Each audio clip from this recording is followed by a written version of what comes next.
पति पत्नी के बीच नोकझोंक या छोटे मोटे झगड़े अच्छे हैं क्योंकि यह कहा जाता है कि इससे प्यार बढ़ता है। लेकिन जब झगड़े बद से बदतर हो जाएं तो यह रिश्ते टूटने की कगार बनते हैं। पति और पत्नी हमेशा से एक सलाहकार की भूमिका में होते हैं, लेकिन जब दोनों में से कोई आलोचक की भूमिका में निभाता है तो यह उनके रिश्ते पे बहुत दबाव डालता है। कभी कभी तो इन कारणों से उपजी लड़ाई या छोटा मोटा क्लेश समय के रहते सही हो जाता है, लेकिन कभी कभार दोनों के बीच एक रिश्ता तलाक के कोर्ट की दहलीज तक पहुंच जाता है। ऐसे में अगर आप भी चाहते हैं कि आपका रिश्ता कभी खराब ना हो तो इन गलतियों को भूलकर भी मत करें। बैचलर लाइफ को भूल जाएं। लेट नाइट पार्टी करना, देर से घर आना, दोस्तों के साथ खूब वक्त बिताना, ये ऐसी कुछ बातें हैं जो बैचलर लाइफ में हर किसी के साथ लगी ही रहती हैं। लेकिन शादी होने के बाद हर पति पत्नी को यह समझना चाहिए कि वह अब बैचलर नहीं है, अब उनके साथ कोई और भी है जो इस समय घर बैठकर उनका इंतजार कर रहा है। कई बार ऐसा देखा गया है कि ज्यादातर महिलाएं पत्नी के रूप में अपनी नई भूमिका निभाने के लिए जल्द से जल्द तैयार हो जाती हैं। वही महिलाओं के अपेक्षा पुरुषों को अपनी शादीशुदा लाइफ में तालमेल बिठाने में थोड़ा वक्त लगता है।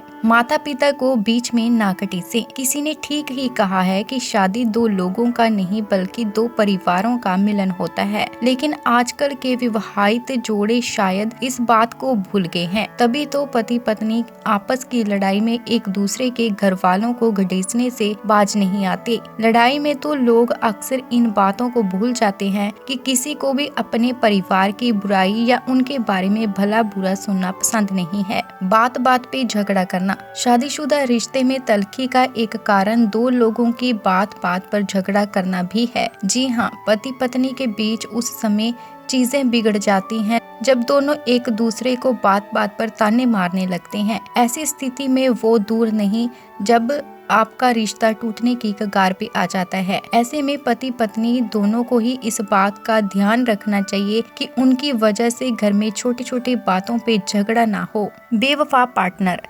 पति पत्नी के बीच वो किसी भी रिश्ते को बर्बाद करने के लिए काफी है। जी हाँ, एक शादीशुदा रिश्ते की नींव उस समय बिगड़ने लगती है जब पति पत्नी के बीच कोई तीसरा आ जाता है। ऐसा हम नहीं बल्कि पिछले कुछ सालों में देखा गया है। ज्यादातर तलाक का मुख्य कारण किसी रिश्ते में एक पार्टनर का बेवफा होना है। एक दूसरे की बातों को इग्नोर करना। लिसनिंग यह एक ऐसा शब्द है जो सुनने में काफी आसान लगता है, लेकिन ऐसा होता नहीं है। सही मायने में कहें तो कई बार एक दूसरे की बातों को इग्नोर करने से भी पति पत्नी का रिश्ता खराब हो जाता है। ऐसे में दोनों का एक दूसरे की बात सुनने और समझने की कोशिश करनी चाहिए। ऐसा करने से आप दोनों के बीच का रिश्ता खराब होने से बच सकता है। सो दोस्तों, इन बातों को आपको ध्यान रखना चाहिए ताकि आपके रिश्ते में कभी खटास न आए।